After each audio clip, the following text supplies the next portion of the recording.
جمعہ نوجوانان اسلام، پردانشین خواتین اسلام، آج کے خطبہ جمعہ کا ٹاپک ہے تجارت و کاروبار اور اسلامی تعلیمات۔ حضرات گرامی، ہم لوگ جس معاشرے یا جس دنیا میں زندگی گزر بسر کرتے ہیں، یہاں جینے کے لیے، یہاں رہنے کے لیے ہمیں مال و دولت کی ضرورت ہے۔ بنا مال و دولت کے اس دنیا میں زندگی گزارنا مشکل ہی نہیں بلکہ بہت ہی مشکل۔ لہٰذا مال و دولت حاصل کرنے کے بہت سارے طریقے ہیں، بہت سارے راستے ہیں۔ انہی راستوں میں سے ایک راستہ تجارت کا بھی ہے۔ یوں تو ہمارے درمیان بہت سارے راستے فیمس ہیں، مشہور ہیں۔ ان راستوں میں سے پہلا راستہ جسے ہم لوگ اپنی روزی روٹی حاصل کرنے کے لیے چنا ہے، ان میں سے ایک راستہ ہے نوکری، جاب، مزدوری کا۔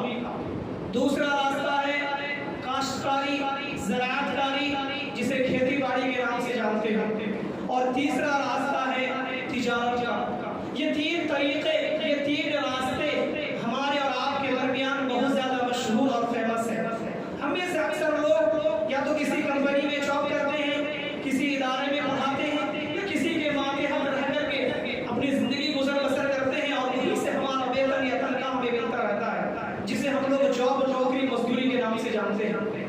دوسرا طریقہ زراعت کاری، کاشتکاری، اپنی کھیتی باڑی کر کے زندگی گزر بسر کرنا۔ جو انسان جس کے پاس کھیت ہے یا نہیں بھی ہے، دوسروں سے کھیت ادھار لے کر کے ان میں فصل، اناج، غلے وغیرہ اگا کر کے وہ اپنی روزی روٹی اسی سے چلاتے ہیں۔ تیسرا طریقہ تجارت کا طریقہ، جسے ہم لوگ خرید و فروخت کے نام سے جانتے ہیں۔ اور آپ جانیں کہ یہ تجارت کا طریقہ ہی سب سے بیسٹ اور سب سے اچھا طریقہ ہے، اس لیے کہ اللہ تعالیٰ نے، اللہ کے نبی جناب محمد رسول اللہ صلی اللہ علیہ وسلم نے اس تجارت کے طریقے کی گواہی دی ہے۔ اس کے فضائل بہت زیادہ ہیں۔ اس کے بارے میں اللہ تعالیٰ نے قرآن مجید کے اندر بیان فرمایا، وَأَحَلَّ اللَّهُ الْبَيْعَ وَحَرَّمَ الرِّبَا، کہ اللہ تعالیٰ نے تجارت کو، خرید فروخت کو حلال کیا ہے، وَحَرَّمَ الرِّبَا، اور سود کو حرام قرار دیا ہے۔ معلوم ہوا کہ تجارت کرنا یہ حلال طریقے ہیں۔ اللہ تعالیٰ نے ہمارے لیے تجارت کو حلال کیا ہے، اور جانیں کہ تجارت کرنا یہ سب سے اچھی بات ہے، اس لیے کہ تجارت میں آپ کسی کے ماتحت نہیں رہتے۔ تجارت میں آپ کے پاس 12 مہینہ آزادی ہوتی ہے، آپ جہاں سے چاہے مال اٹھائے، جہاں چاہے فروخت کریں، جس قیمت میں لینا چاہے، جس قیمت میں بیچنا چاہے، جب چاہے رضا کریں، جب چاہے کام کریں، یہ آپ کے اپنے اوپر ہوتا ہے۔ لیکن مزدوری میں ہو، نوکری میں ہے، جاب میں ہے، اس کے ماتحت رہ کر کے کام کرنا ہوتا ہے۔ کسی آفس کے ماتحت میں آپ ہیں، جب وہ آپ کو رضا دے گا تو رضا ہو سکتا ہے۔ کسی آپ کھیتی باڑی کرتے ہیں، وہاں سمے سے پہلے اگر پانی نہیں دیا گیا، کھاد وغیرہ نہیں ڈالا گیا، تو ممکن ہے کہ وہ فصل بیکار ہو جائے۔ لہٰذا سب سے اچھا راستہ، سب سے اچھا طریقہ یہ تجارت ہے۔ اور الحمدللہ میں نے اس گاؤں میں آ کر کے دیکھا، یہاں کے اکثر لوگ تاجر ہیں، مبارکباد کے مستحق ہیں، آپ لوگ تجار ہیں۔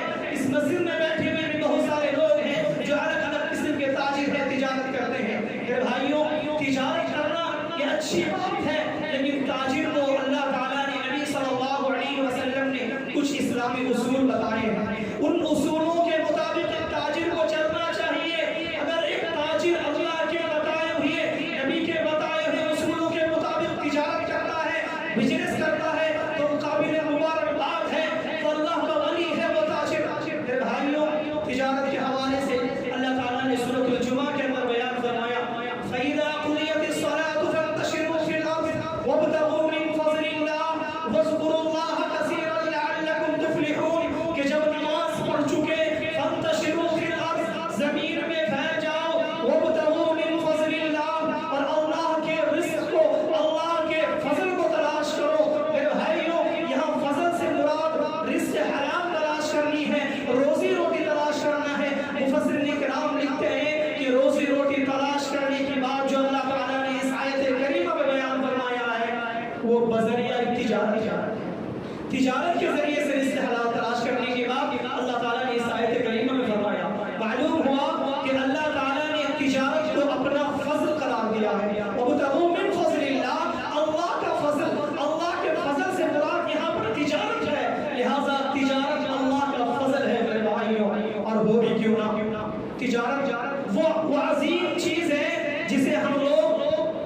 معتبر سمجھتے ہیں، اور سمجھے بھی کیوں نہ، اس لیے کہ تجارت ہی ایک ایسا طریقہ ہے روزی روٹی حاصل کرنے کا جسے اللہ تعالیٰ نے حج جیسے اہم فریضہ ادا کرتے وقت بھی تجارت کو حلال کیا ہے۔ شاید نئی چیز ہو آپ لوگوں کے لیے، اللہ تعالیٰ نے سورۃ البقرہ کے اندر بیان فرمایا لیس علیکم جناح ان تبتغوا فضلا من ربکم فاذا عفوتم من عرفات فاذکروا اللہ عند المشعر الحرام، کہ تم پر کوئی گناہ نہیں ہے کہ تم حج کے دوران تم تجارت کرو۔ میرے بھائیوں، یہ تجارت ہی ایسا روزی روٹی حاصل کرنے کا راستہ اور ذریعہ ہے جسے اللہ تعالیٰ نے حج کرنے کے دنوں میں بھی تجارت کرنے کی اجازت اللہ تعالیٰ نے ہم مسلمانوں کو دی ہے۔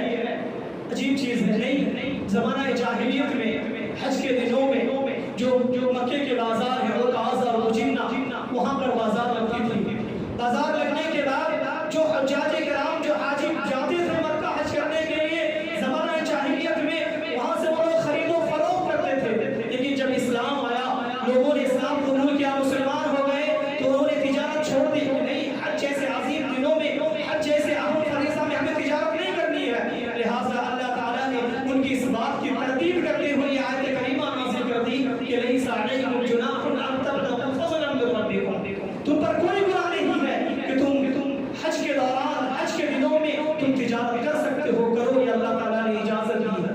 میرے بھائیوں، لہٰذا دن مرور ایام گزرتے گئے، دن گزرتا گیا، اللہ کے نبی صلی اللہ علیہ وسلم کے بعد صحابہ کرام کا دور آیا، خلافت کا دور آیا۔ خلافت کے دور میں ہوا یوں کہ اس ٹائم سارے خلفاء اپنے جو مربع ہوتے ہیں اس کو سیٹ کرنے میں لگے، ساری چیزوں کو معتدل کرنے میں لگے، اور یہ جو بازار تھا جو حج کے دنوں میں لگا کرتا تھا، جو تجارت کا کام ہوتا تھا، یہ بند ہو گیا۔ لہٰذا حضرت عمر فاروق کا دور آیا۔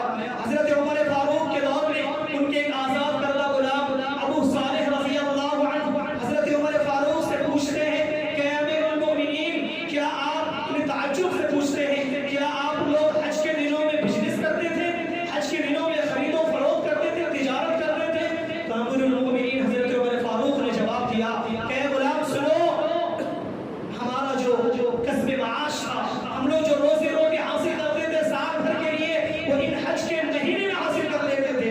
حج کے دنوں میں ہم لوگ اتنا کما لیتے تھے کہ پھر ہم لوگ سال بھر بیٹھ کے کھا سکتے تھے۔ معلوم یہ ہوا کہ حج جیسے اہم فریضہ کو ادا کرتے وقت بھی آپ تجارت کر سکتے ہیں، آپ ہندوستان سے کوئی سامان لے جا سکتے ہیں، جا کر کے مکے میں بھیج سکتے ہیں، اس میں کوئی کسی قسم کی حرج کی بات نہیں ہے۔ لیکن دوسرا کوئی طریقہ نہیں کر سکتے، آپ نہ تو مزدوری کر سکتے ہیں، نہ تو آپ کھیتی باڑی کر سکتے ہیں، لیکن تجارت وہ طریقہ ہے کہ آپ حج کرتے وقت بھی جا کر کے وہ بزنس آپ مکے کے اندر کر سکتے ہیں۔ میرے بھائیوں، اس کے علاوہ اللہ تعالیٰ نے ایسے لوگوں کے گمان کو رد کرتے ہوئے اللہ تعالیٰ نے فرمایا رجال لا تلہیہم تجارت ولا بیع عن ذکر اللہ، کہ مرد میں سے کچھ مرد ایسے ہیں جن کی تجارت انہیں اللہ تعالیٰ سے غافل نہیں کرتی، یعنی کہ وہ تجارت تو کرتے ہیں، اس کے باوجود وہ اقام الصلاۃ نماز ادا کرتے ہیں، وایتاء الزکوٰۃ زکوٰۃ بھی ادا کرتے ہیں، حج بھی کرتے ہیں۔ معلوم ہوا کہ ہمیں تجارت کرنی ہے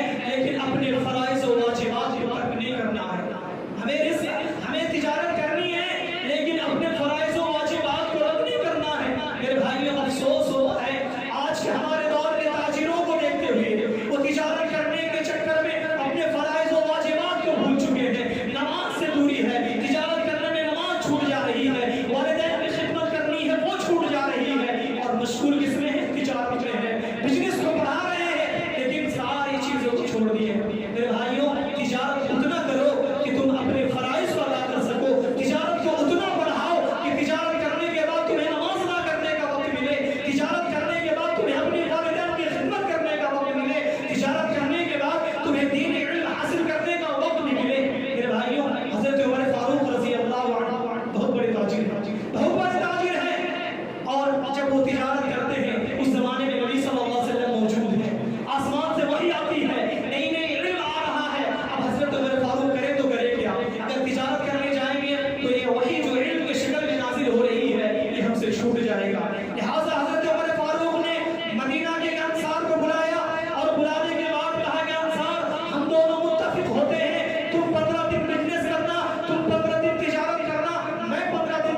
بزنس بھی کر رہے ہیں لیکن دین سے دور نہیں ہوئے، بزنس بھی کر رہے ہیں، واجبات سے دور نہیں ہوئے، فرائض سے دور نہیں ہوئے، بزنس 15 دن کیے، 15 دن اللہ کے نبی کے پاس رہے، 15 دنوں کے لیے ایک دوسرے آدمی کو مقرر کیا اور شام کے ٹائم دونوں مل کر کے جو کچھ اللہ کے نبی سے سیکھتے دونوں آپس میں ایک دوسرے کو بتاتے تھے۔ حضرت عمر فاروق سے سیکھو کہ بزنس کے ساتھ ساتھ ہمیں سیٹلمنٹ کیسے کرنی ہے، ہمیں واجبات کو کیسے ادا کرنا ہے، ہمیں والدین کی خدمت کیسے کرنی ہے، اور پھر ہمیں ایک ساتھ بزنس کو بھی لے کر کے کیسے چلنا ہے۔ میرے بھائیوں، یہی وجہ ہے کہ بزنس کتنی اہم چیز ہے، اتنی اہم چیز ہے کہ اللہ کے نبی صلی اللہ علیہ وسلم خود ہی بہت بڑے بزنس مین تھے، خود ہی بہت بڑے بزنس مین تھے، اور ہو بھی کیوں نہ، کیونکہ بزنس اور تجارت وہ بابرکت اور پاکیزہ پیشہ ہے جس کے ذریعے سے ایک انسان بہت مالدار بن سکتا ہے، ایک انسان اس سے بہت سارے صدقہ و خیرات کر سکتا ہے، ایک بزنس مین بہت سارے زکوٰۃ ادا کر سکتا ہے،